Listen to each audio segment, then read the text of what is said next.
everywhere there. Not like a friend of mine recently started calling me Hipster Henry VIII.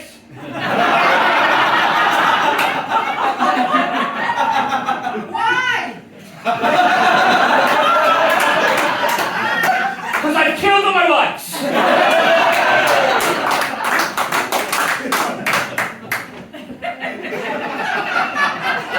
It's very disappointing that most of you agree with that.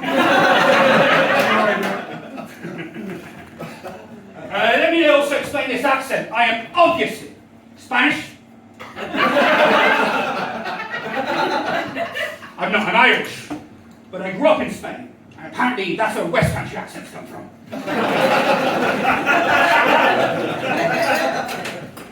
I was 11 years old when I moved to Spain.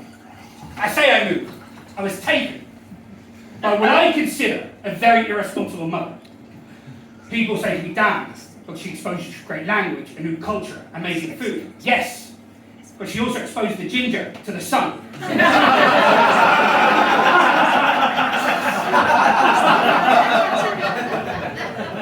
I also say she's irresponsible, right?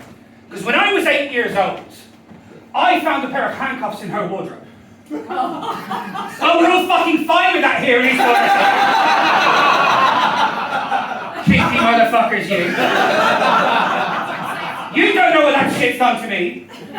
28 years I've repressed that memory of my mother being a policewoman. That's the story I go with. People, when they find out I speak Spanish, they always want to know the same thing. They always want to know the swear words. Let's get them out of the way. If someone says to you, que te den por culo, that means fuck you. If someone says to you, vete a la mierda, that means fuck off. If someone says to you, hijo de la gran puta, que vaya a puta mierda, so cabrón, hijo de gran puta, que me cago en tu bro, todos muertos de tu puta madre, that means fuck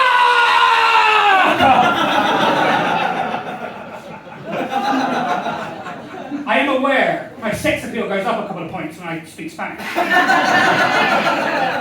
I'm now up 2. Most of you fuckers didn't believe I spoke Spanish. But it was daunting, 11 years old in Spain, like new country, new language, new food, new people. But I knew I was going to be okay. When I found out the Spanish put potatoes in everything. Hey. My favourite thing, patatas bravas.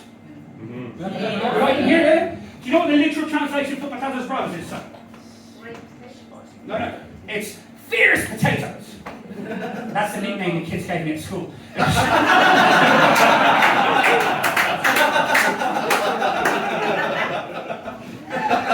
I have to explain that one as well?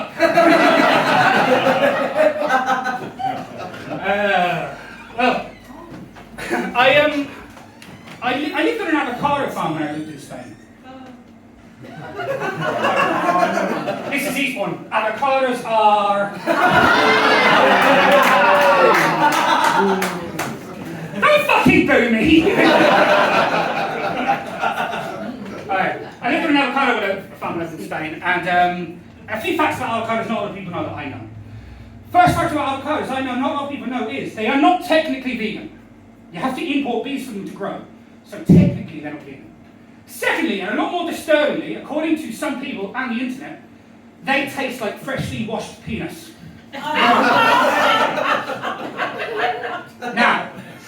I get to do the research on this. I, of course, have never tried avocado.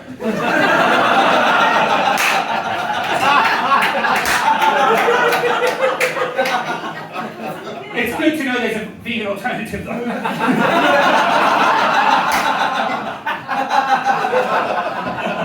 And if you don't agree with the statement, you've never had a clean one.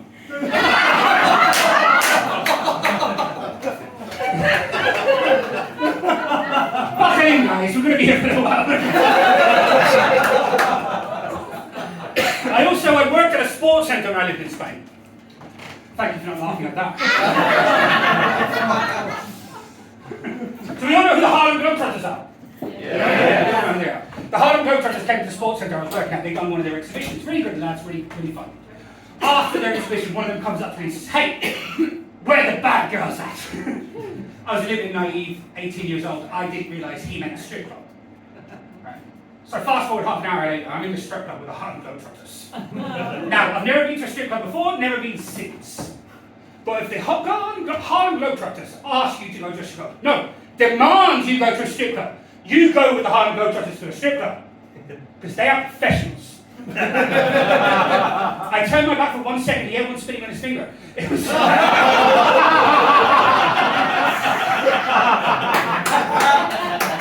dribbling like I'd never seen before.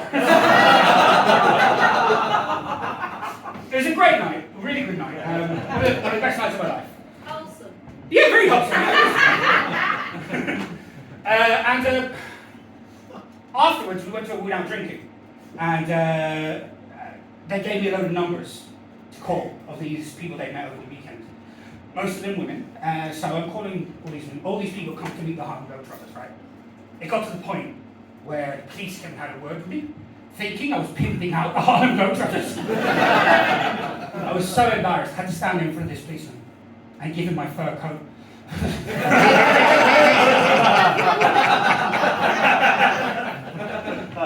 It was one of the best nights of my life. I had a great time. People do ask me sometimes, well, Dan, it was such a good night. Did you get laid that night? The answer is no. Funny enough, the girls that were into the 7 Foot Globetrotters did not dig the fierce potato. That's all. But I live here now. I've been here for about 12 years. Well, I say I live here. I live in Brighton. And Brighton's it's a bit of a crazy place.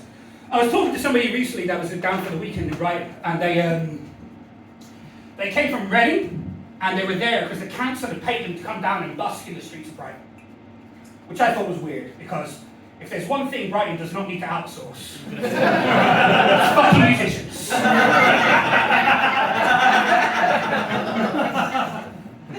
UK is a weird place. I don't know if you guys know how fucking weird you are where you are. One of the weirdest things I find about the UK is your national animals. Oh, just me, okay. You, sir, what's the national animal of England? The lion. You say that. Where are all the fucking lions? They were brought over in about the 10th century. Yeah, 10th century, but they're not here anymore. You, sir, Wales, don't say sheep. This is what you have. It's a dragon, guys. Oh, we're all paying me again. Where are all the fucking dragons? Worst of all, Scotland. You know what it is? It's a unicorn. No, it's a fucking unicorn. Madness. They do exist. The only way I think this happened was back in the olden days, I'm guessing the 10th century, that they sat around the table and they were choosing which animals went where. England picked first, and then Wales and Scotland didn't realise lions existed. And then thought, fuck it, I'm picking mythical animals as well. I'm really aware that this joke would be a lot better if I could do the accents.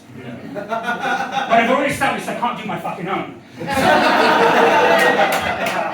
So we are where we are, guys. Another thing about the UK that's really weird is your transport system. That's completely inept. And nobody seems to be doing a fucking thing about it. I think you're brainwashed. You're brainwashed from a young age by watching Thomas the Tank Engine.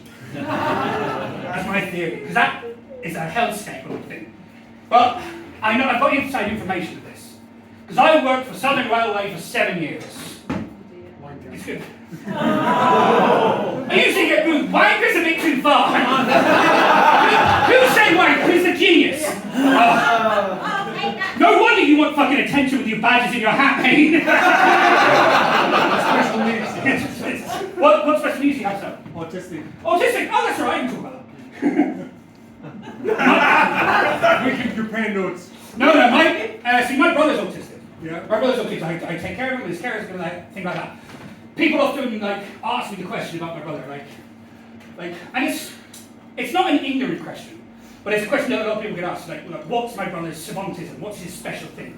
And that's not how autism works. But my brother does have one special gift that he does better than anybody else in this world, and that is fucking with me. Fucking loves him. I can help him. Hey, you're already competing with him.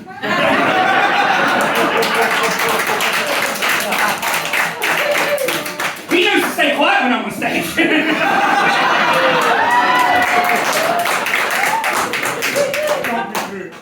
Talk you through it. You're done talking, mate. Okay, guys. Where was I? I was talking about trains. Yeah, I worked at Southern Railways for 7 years, and yeah, I do usually get booed when I say that. But I have, like I said, I have inside information. I was late every day I worked for Southern Railway. Every fucking day. It got to the point where the manager came and had a word with me. I said, Dan, we have to sort this out. Why are you late every day? And I said, well, I get the train to work.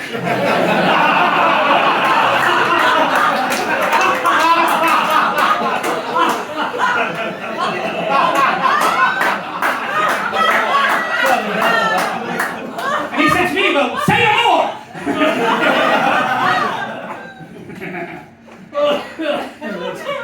So, at the beginning of the year, man, I decided I needed to get my shit together, and I went back to the gym, guys. And so far, I've lost any motivation. It's really annoying because people give me unsolicited advice about looking slim. And apparently, layers are meant to help you look slimmer. But in my experience, lasagna does quite the opposite.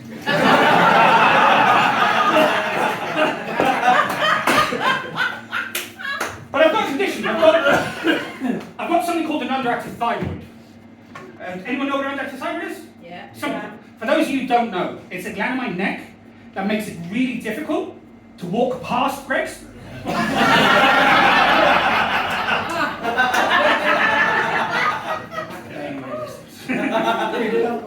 But I have to go up the gym, man. I have to go up the gym. I go to the gym because I don't know if you heard about this, but you hear about we can get drafted into the army. Yeah. And I'm not taking any fucking chances. Because I'm not overweight, I'm a pacifist. But it's starting to become an issue. Like it's starting to get something in my regular life, man. Like I've had to give up sexting.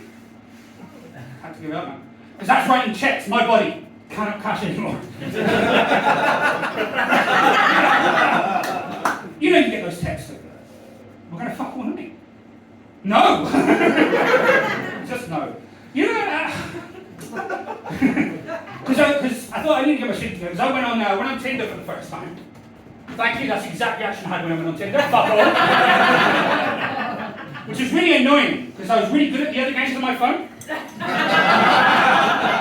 Do you remember the old shit game? Grindr.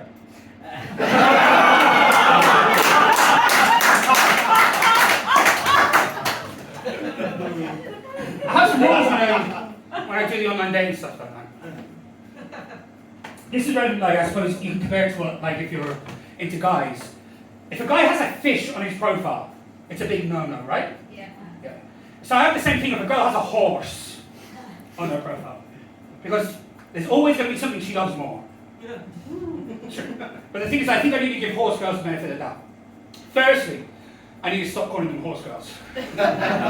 Secondly, I have a brush from my beard that's very like a horse brush.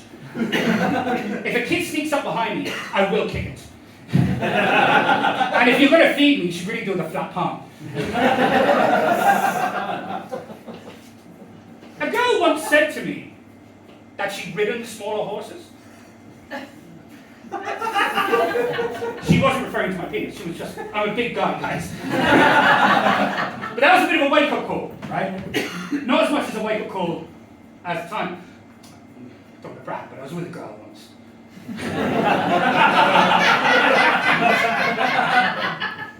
But I had to end up using the safe word. Because I was the one running out of breath. Problem is, I was the one doing the choking. I'll tell you what, I did end up meeting a girl though, lovely girl, kind of girl that wears a heart on her sleeve. It's the worst tattoo I've ever seen in my life. But we had this problem was called Keith. Keith was her cat, and Keith was a little cunt. Keith would get in between me and her and push me away. Or it would fuck off out of her house and wouldn't come back until I'd left. So I'd have to leave and then the cat would have to come in. So I thought I'm going to win over this girl and one genius move. So I had some tuna left in the Tupperware. which I thought, bring over the cat, the girls would love that. We had a great night. Next day I texted, great night last night, let's do it again sometime. Nothing back. 3 days later on her Facebook page, R.I.P. Keith. I know. I'm never getting that fucking Tupperware back, am I? Let me tell you this one last joke before I go. If you guys like my comedy and stuff like that, I'm part of the Hastings Comedy Festival. If you guys are around on the 13th of June, please come along. But yeah, so online dating is a weird world, especially when you look like Henry VIII. Because we live in an era of like dick pics, foot fetishes and things like that. But I've seen the other side of it, right? So I was talking to this girl. I was going really well. But then all of a sudden at 2 o'clock in the morning, she texts me saying, I want videos of you eating. I know, weird, right? But that's not my thing, I'm really not into it. So I was like, no, I'm not really into it. She was very insistent, I want to see cakes, I want to see burgers, I want to see steak. And it just made me feel really hungry. So we're married now. Actually, we're being divorced. No, it's divorced, beheaded, died. Divorced, beheaded.